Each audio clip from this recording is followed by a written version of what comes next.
Hello दोस्तों, मैं गौरव शर्मा आप सही का फिर से स्वागत करता हूं आपके अपने YouTube परिवार O2 सरकारी नौकरी पर। तो आज हम सौर्य बैच की अपनी क्लास में रीजनिंग का चैप्टर जो है क्लासिफिकेशन, उसके प्रैक्टिस क्वेश्चन लगाएंगे।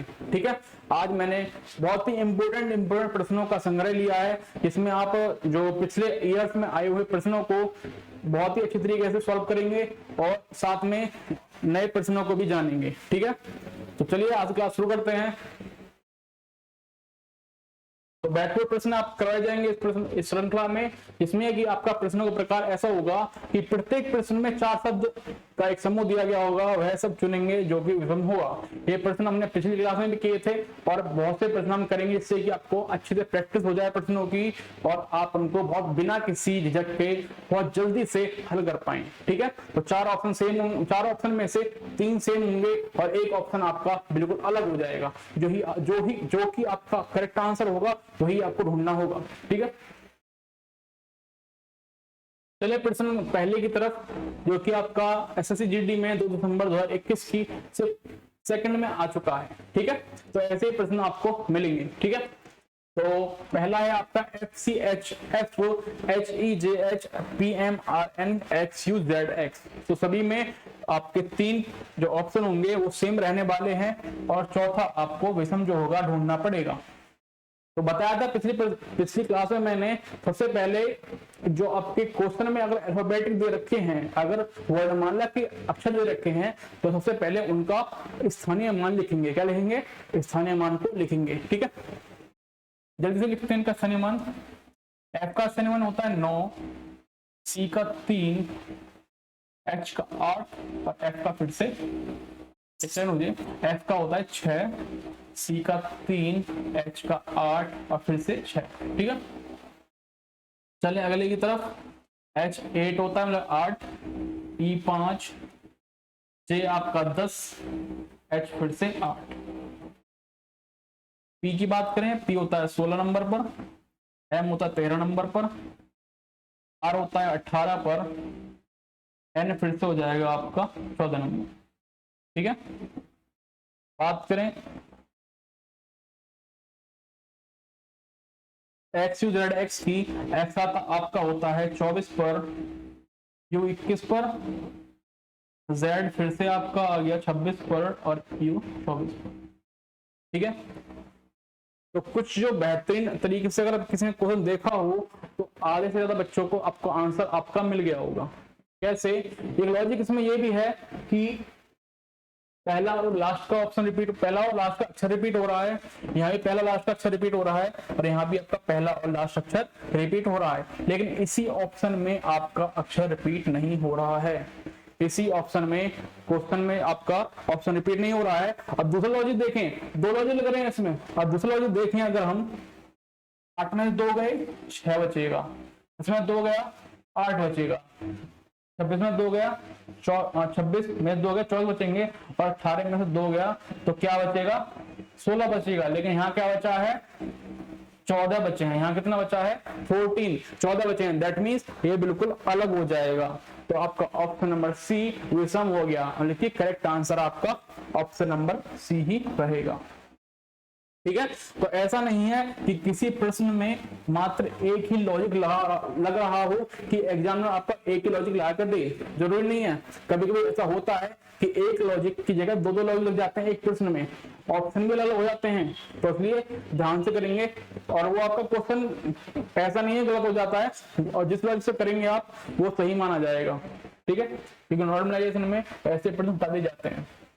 क्वेश्चन नंबर 2 है आपका एसएससी जीडी का, फर्स्ट आपका दिसंबर को हुआ था और शिफ्ट थी आपकी तीसरी। ठीक है, प्रश्न को देखें फिर से। MJQ EBI GDK और RNU, चारों ऑप्शन छांटना है, केवल एक जो होगा इनसे अलग। सबसे पहले इनका स्थानीय मान, M 13 पर, J आपका 10 पर और Q आपका 17 पर। ठीक है,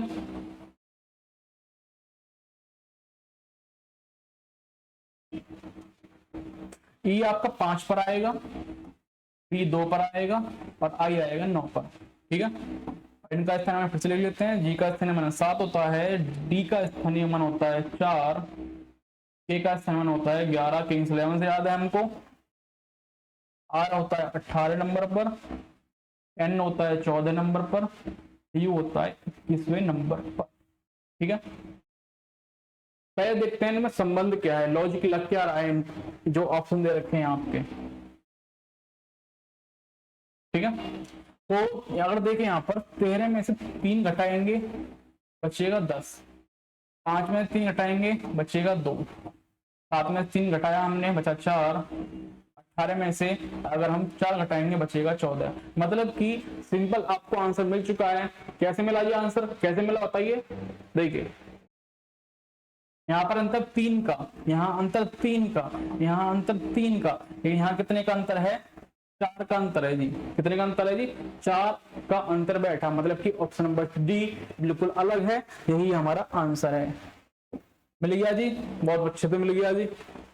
चलें अगले प्रश्न की तरफ। प्रश्न नंबर 3, वह शब्द चुने जो समूह के अन्य शब्दों से सबसे कम मिलता जुलता हो, जो सबसे विभिन्न हो, सबसे विपरीत हो, सबसे विषम हो। ठीक है, ऑप्शन नंबर ए आपका बाघ है, शेर है, तेंदुआ है और गाय। बाघ, शेर, तेंदुआ, गाय। समझे क्वेश्चन को। कुछ बच्चों को समझ में आ गया होगा, जिनको समझ में नहीं आया है वो देखिए बहुत जल्दी से, जिनको समझ में आया है वो भी देखिए। देखो बात करें आप बाघ की, शेर की, तेंदुए की और गाय की। बाघ, शेर, तेंदुआ, गाय, इन सभी में जो 3 जो जानवर हैं वो सभी क्या हैं, मांसाहारी हैं। कैसे हैं, मांसाहारी। लेकिन गाय जो है हमारी वो शाकाहारी है। क्या है, शाकाहारी। दूसरा लॉजिक ये भी है, ये सभी जंगली जानवर हैं और ये आपकी पालतू जानवर है। दो लॉजिक लग गए, मतलब कि ऑप्शन नंबर डी बिल्कुल विषम है, तो आपका option number D correct answer हो जाएगा। प्रश्न नंबर 4 देख लेते हैं। वह संख्या चुने जो समूह में अन्य संख्याओं से भिन्न होगी। अब यहाँ पर संख्या वाला प्रश्न आ गया जो हमने पहले करवा रखे हैं। ध्यान से देखिए लॉजिक को। 13, 17, 23, 27 कुछ दिखाई दे रहा है आपको, कौन सा इसमें भिन्न आएगा। 13, 17, 27 और 23, इन चारों में से कौन सा भिन्न है। बहुत सिंपल लॉजिक है। कैसे, देखो 13, 17 और 23 अगर आपने सही से पढ़े होंगे नंबर सिस्टम, तो इन ये तीनों नंबर्स हैं आपके प्राइम नंबर। क्या है, प्राइम नंबर्स, अर्थात अभाज्य संख्याएं।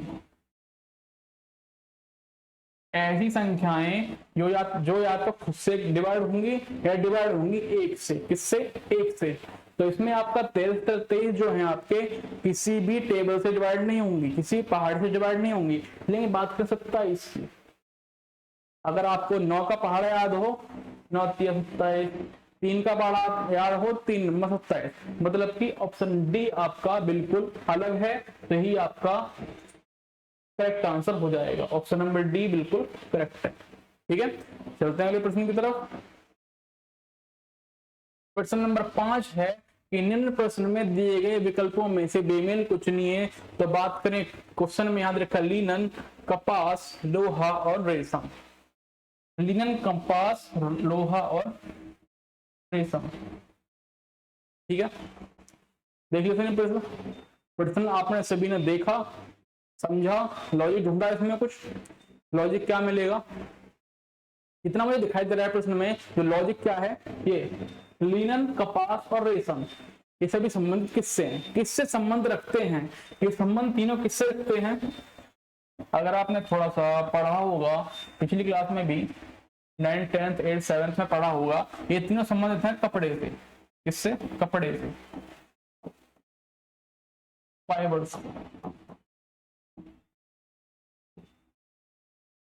तो बचा क्या इसमें, लोहा सबसे भिन्न है। लोहा क्या है, लोहा एक धातु है जो सभी से भिन्न हो जाएगी, क्योंकि 3 जो बचे थे आपके कपड़े से संबंधित थे। ठीक है, अगला प्रश्न देखते हैं और जल्दी से। प्रश्न नंबर 6, कौन सा विजातीय है। देख लीजिए क्वेश्चन में आपको वर्ड अलग आ जाते हैं, विजातीय, बेमेल, मिलता जुलता, विषम, ये सभी आपके क्या है, इसी प्रकार के प्रश्नों के क्रम है कि हमें 3 आपके एक जैसे होंगे, चौथा आपको छांटना है जो इसमें अलग है। ठीक है आपका आकाश तारे।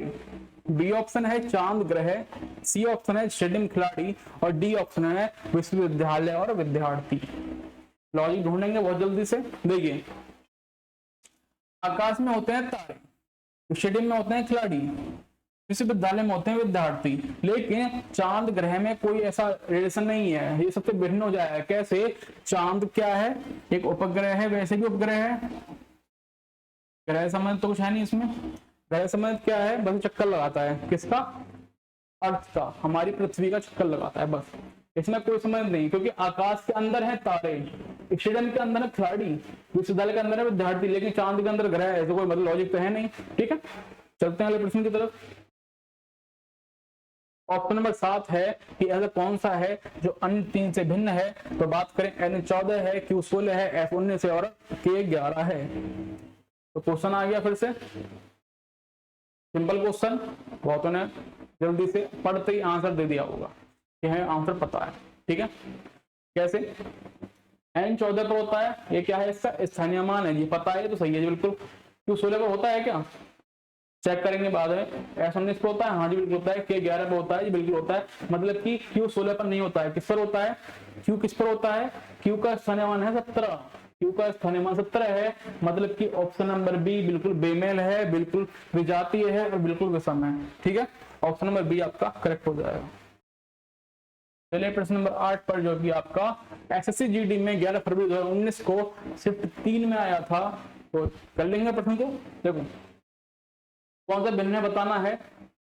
ए है आपका 121 221, बी है 325 425, 516 616 और डी है 724 834। कुछ इसमें रिलेशन दिखाई दे रहा है आपको, देखें क्या रिलेशन है। देखो, अगर हम इन दोनों का अंतर दिखाते हैं, अंतर है इसमें 100 का, 221 में से 121 घटाएंगे तो बनेगा हमारा 100। ऐसे इन दोनों घटाएंगे तो अंतर होगा 100 का।